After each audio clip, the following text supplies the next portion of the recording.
I saw people bringing up his arrest record. I saw people bringing up fentanyl in the system. I saw all of these things.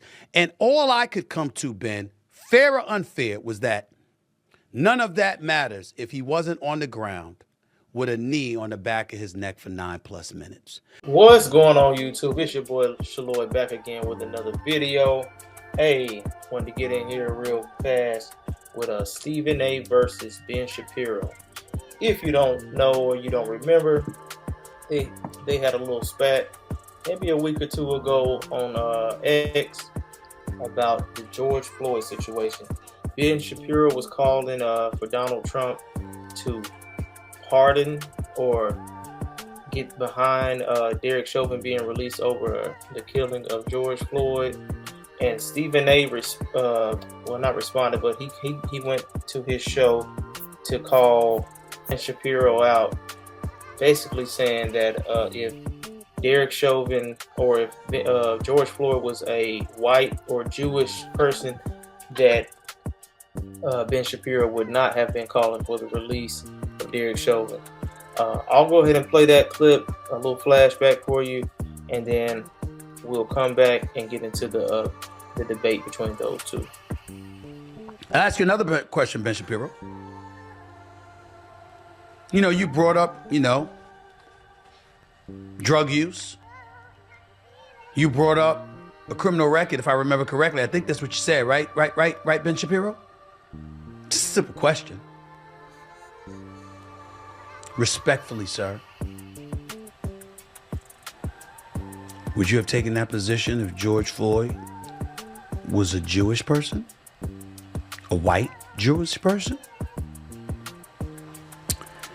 If a black cop had his knee on a white Jewish person for over 9 minutes, Ben Shapiro, would you have called for that individual to be pardoned?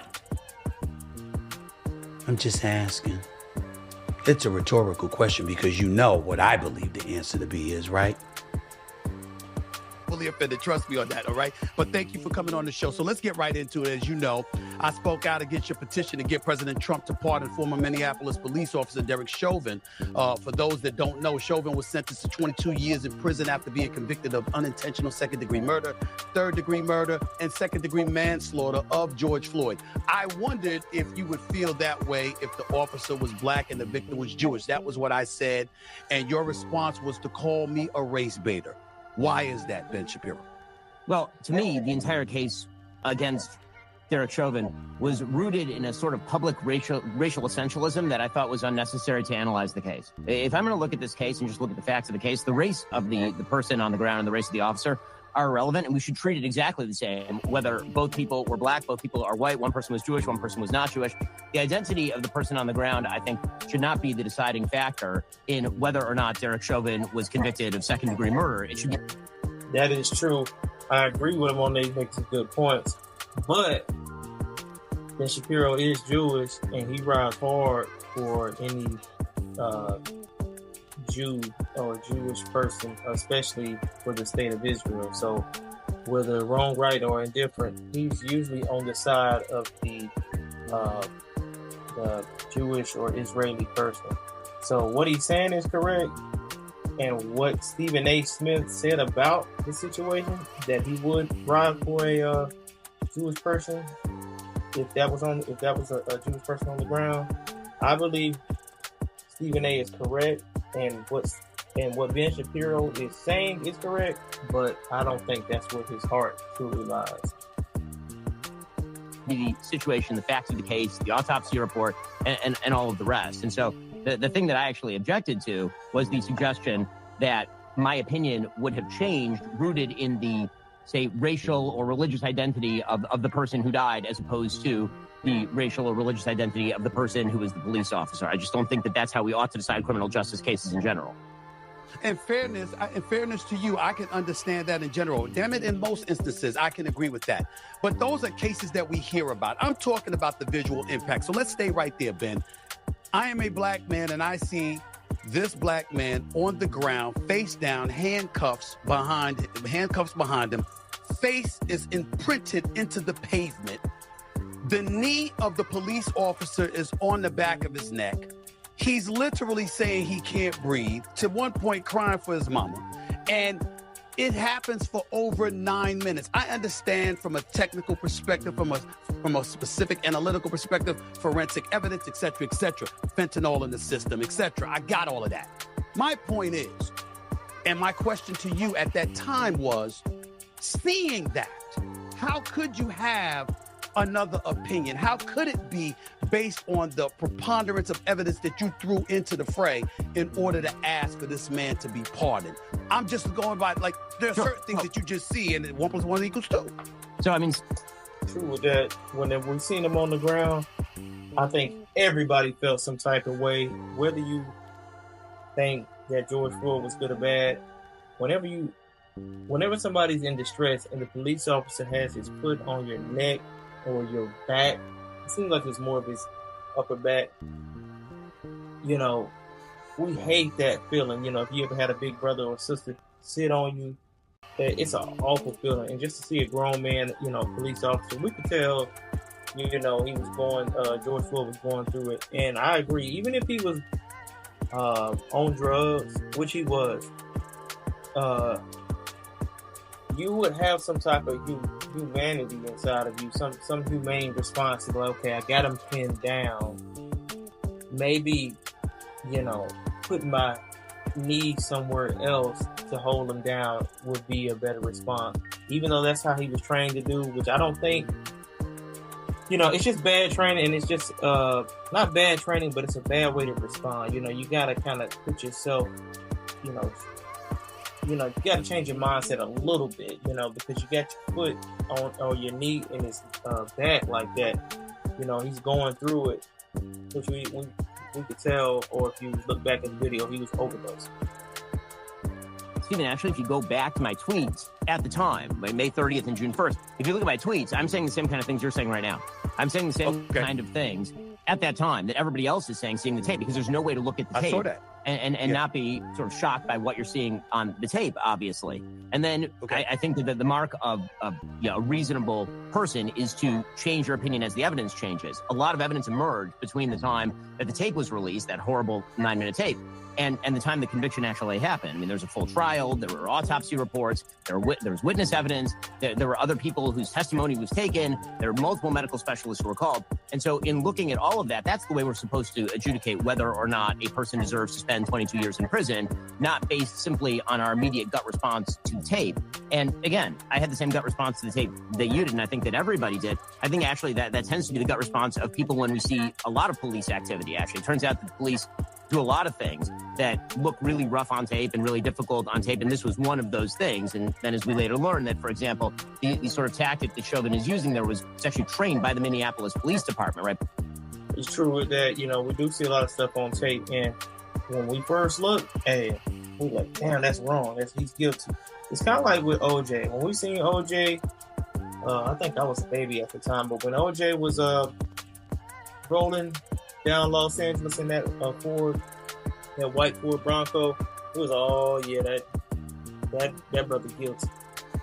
You know he did it, but when you get into the evidence, not saying if he did it or didn't, I'm not totally sure.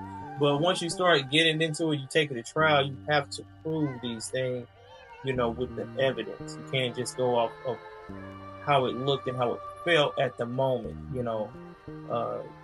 How you feel and what you see in the moment is not always the story. Sometimes you need additional context, and that's what going to trial is about. It's submission technique that's used if you have a person who's resisting arrest, or if you learn during the course of the investigation that George Floyd was saying, I can't breathe, before he was even taken out of the car. He says, I can't breathe on the longer tape 6 times before he's... That's another point. He did say he couldn't breathe, but he was saying that if you watch the longer clip of the video, which they didn't show on the news a lot of times, he was already saying that he couldn't breathe, and they had him in the back of the police car, but he wanted to get out, which later on confirmed that he probably was having an overdose, or he was feeling, hot and bothered, by the drugs that he had in the system, because he swallowed the fentanyl and trying to hide it from the police when he was stopped. He's even taken out of the car. I mean, it's a very long interaction with the police officers before you get to that 9-minute tape, the part that we all saw. And there's a part of the story that you can't see on the tape, which is the reverse angle. You can't see that there's a big crowd that's shouting at Chauvin. Chauvin is responding to that crowd. One of the preliminaries to getting up off of Floyd that way is to call what's called a code 4, which is where it's an all clear, where you feel that the crowd is not a threat to you. In fact, even the EMTs who showed up to provide care for Floyd didn't call a code 4 when they arrived on scene because they thought that the crowd was too threatening. So once you take into account all of the facts, if your opinion doesn't change and the fact pattern is different from what you originally thought it was, then you're not doing your job as a commentator. So I can have the same gut response that you have when I first see that tape. The question is what you do when more of those facts emerge, when you do see more of that evidence emerge, when you do read the testimony and see the autopsies. See, but I believe, and this is just my belief, because in fairness to you, you're absolutely right. You did put out that tweet initially, and your position was it was shared by the Hannitys of the world, the Mark Levins of the world, and various others, obviously with a lot of people on the left as well, before the preponderance of evidence that you're alluding to came into play. I get that. So in fairness to you, I have to say that. But sometimes I'm going to say this to you because you're a pretty brilliant dude. Nobody can deny it. With what you've accomplished with the Daily Wire, what you've been able to do in your career. I'm just reading something. You were a syndicated columnist at the age of 17, for crying out loud. This is who you are. This is who I'm talking to here. Is it possible that sometimes we could be so brilliant that our intellect gets in the way of common sense? For example, what I mean by that is this, Ben. It was a knee on his neck for 9.5 minutes. If that didn't happen, is he still alive? I'm not talking about today because anything could have happened to you that day. I'm just saying the fact that Derek Chauvin's knee was on his neck, that to me should speak for itself, because if the man is clamoring for you to get off the back of his neck while you got him handcuffed into the ground, okay, why is it wrong for us to stop there and say that was excessive on the part of the police officer because you had him contained, he wasn't a threat to you? What's wrong with that thinking? Okay, so all right, guys, I'm gonna hold it right there. We're gonna save the rest for part 2, but I'll just add my thoughts to what he just said. I believe what he's saying is right with the common sense. Sometimes you have to use your common sense in situations like this. And I get he's trained. The police officer, Derek Chauvin, was trained to do what he does. But when you have people distressed, and I understand you're trying to make an arrest, you already got him down. You already got his hands behind his back cuffed. You got a gun. And I know you don't want it to escalate to that level, but you gotta kind of start trying to say, hey, let me see if I can get him some attention. And I can also see, I don't know what Ben Shapiro is going to say, but people fake injuries and saying they can't breathe all the time just to get up to run or fight back.